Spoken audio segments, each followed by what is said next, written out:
Here, and today I'm going to tell you why I'm a skeptic, and why I think you should be too. Now first off, let me start by saying that skeptics aren't exactly favored members of the community when it comes to people wanting to believe something.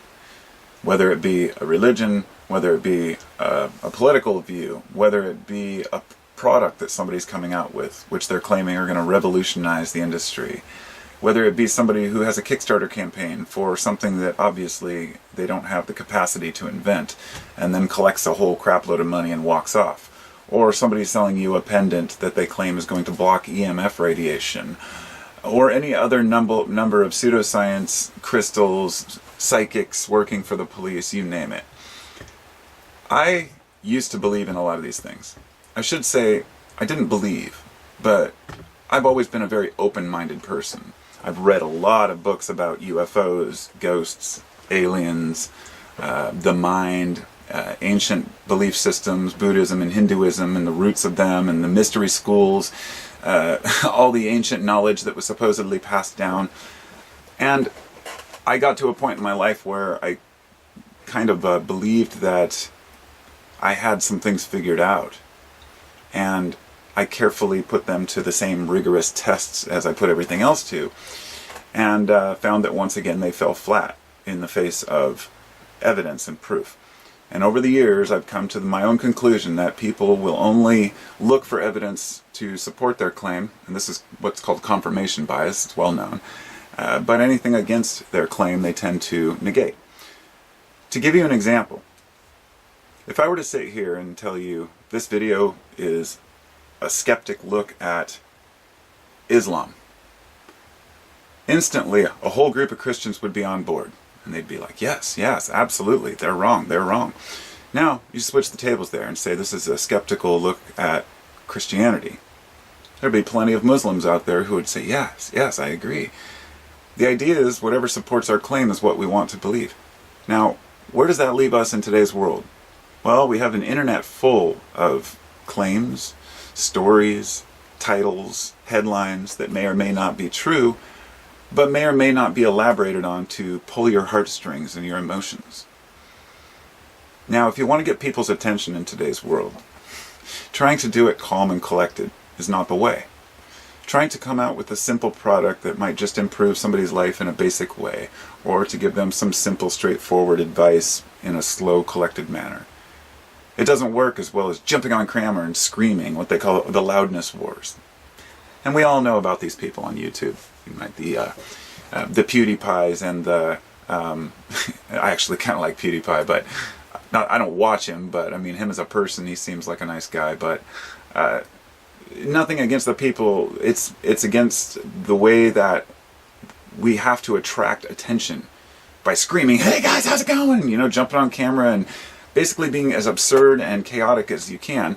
Well, this is kind of a metaphor for what goes on in the depths of our minds. People are trying to attract you with something that screams at you, something that screams, this will help me, or this will make my life better. Whether it be, like I said, a simple pendant that blocks radiation that may or may not even be harming us, or if it's some sort of a new wristband or watch that's going to project your phone onto your arm, like a Kickstarter campaign a few years ago with this product called The Secret, which I actually watched a skeptic who was exposing this product, and years later, of course, the product never came out. The people picked up and ran. And there are a lot of scams out there, and there are a lot of liars out there.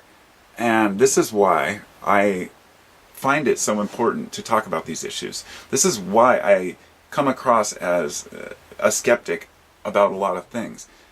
From somebody who doesn't know me, they may think that I'm just attacking some idea merely to make myself feel better. And that's really what I wanted to cover in this video. The idea that when you see a lot of skeptics, especially like YouTube channels who are skeptics, you almost have to be self-congratulatory. It's almost like that people fall into that. They become very cynical. And there's one guy named the Armored Skeptic. Think about Penn Jillette, and think about who's the other guy? Oh, there are several different. The one guy that I found today, I think it was called the Disillusion Master of Disillusion or something. But I'd never seen his channel before, And I guess it's quite a popular channel, but I've never even seen it. And that's the problem with YouTube, is all the great videos that may be exposing bullshit in this world are obscured and blocked by the trending section of the bullshit that these channels are actually exposing.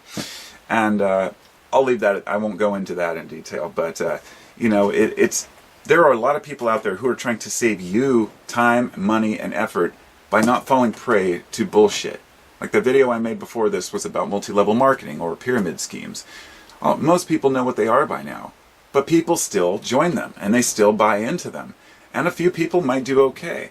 But I guarantee you, anybody who's been in it for 10 years will tell you that either you make it or you don't. And it's really sad to see people taken advantage of. And people get to a point where this is the point of not wanting to withdraw because you've put so much time invested. It's like a fallacy, almost, the way that we're afraid to let go of an idea or something we want to believe is true because we've either invested time, money, or belief in it. It's okay to let those things go. And I think that this is one of the keys that we can learn here, is that you have to be able to admit you made a mistake. You have to be able to admit when you've made an error or done something wrong or even said something wrong. For example, you know, often somebody will make a mistake in a video and somebody will call them out and be like, oh, by the way, I just wanted to let you know that this was incorrect. And the person will argue against that and try to defend their point. Like I watched a speech earlier by somebody who was saying that, and he was showing how he was trying to defend his point of view. But in the end, you've just got to let your guard down and say, hey, it's okay, I was wrong. We all make mistakes. The more people we see who are willing to admit that they're wrong, the more that the rest of us can let our guard down and not have to always prove that we're right, because we're not always right. And on another note, there is apologies. You know, if you offend or insult someone or harm someone or slight someone or you're mistaken about them, you know, yeah, it's important to apologize. It's amazing how many people will not even apologize. But sometimes an apology isn't warranted. An example would be me, the videos I've made attacking very few products, but one of them is this scalar energy scam by this guy Tom Palladino. And I've mentioned this a couple times, but he makes this machine that he claims you send him a photograph of yourself, puts it on the machine, says whatever he does, he doesn't even explain how he does it, and this thing will remotely send you healing frequencies. It will assemble 186 nutrients in your body. It will cure you of HIV. It will cure you of herpes. It will cure you of colds, viruses, everything, all your problems, bacterial infections, TB, you name it. Anything that can be cured is cured by this. And anything your body needs will be given to it by this. And there are still people on his website and on the YouTube channel posting these fake-ass reviews saying, this product was amazing, it was amazing. And I can't help but go in and say, no, this product's bunk. And here's me, like one of the only people leaving a skeptical viewpoint on there, and I feel like the asshole. And I have to be the asshole, because I'm the only one who's exposing this kind of shit from this one particular guy. In other words, there are plenty of frauds out there that are exposed mainstream, but there are some conniving, sneaky, disgusting people out there who will look you right in the eye and sell you a product they know does nothing. And they'll have the attitude of, haha, well, buyer beware. The buyer should be smarter. The old the idea that a fool and his money will soon part. But when we stop looking at it as making money and see it as ethical business practices, then we all can all benefit. So you and I, all of us, need to call out bullshit where we see it. That means if you're standing in a group of people and somebody makes a claim that you know isn't true, don't be afraid to speak up. You might be the one who everybody just, whatever, but you plant that seed. The idea that you're not just willing to go along with the group and say, oh yeah, that's amazing, when you know that it's something that, is bullshit. And we all encounter bullshit. And the more you learn about the world, the more you can see the bullshit. And that makes it even harder. Skepticism about everything in society. People become so skeptical about even the good things that they tend to dismiss everything as a giant grand conspiracy. Everything's an illusion and nothing's real anyway, so I might as well not do anything. Just sit still and wait to die kind of attitude. No, you got to go out and get your hands dirty. You got to take chances. You've got to take risks. You've got to explore, and you will run into some scammers and you will get ripped off. It does happen. But the smarter we are about it, the more we can protect ourselves against this whole kind of pop science and pop psychology bullshit.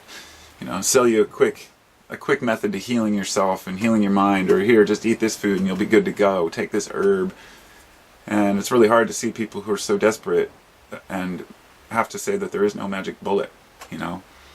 It's trial and error, but we're creatures that follow each other, so hopefully we're following the right ones. Thanks for watching, and I'll talk to you all later. Have a good one, and as always, leave a comment, subscribe, and watch your pocketbook. Take care.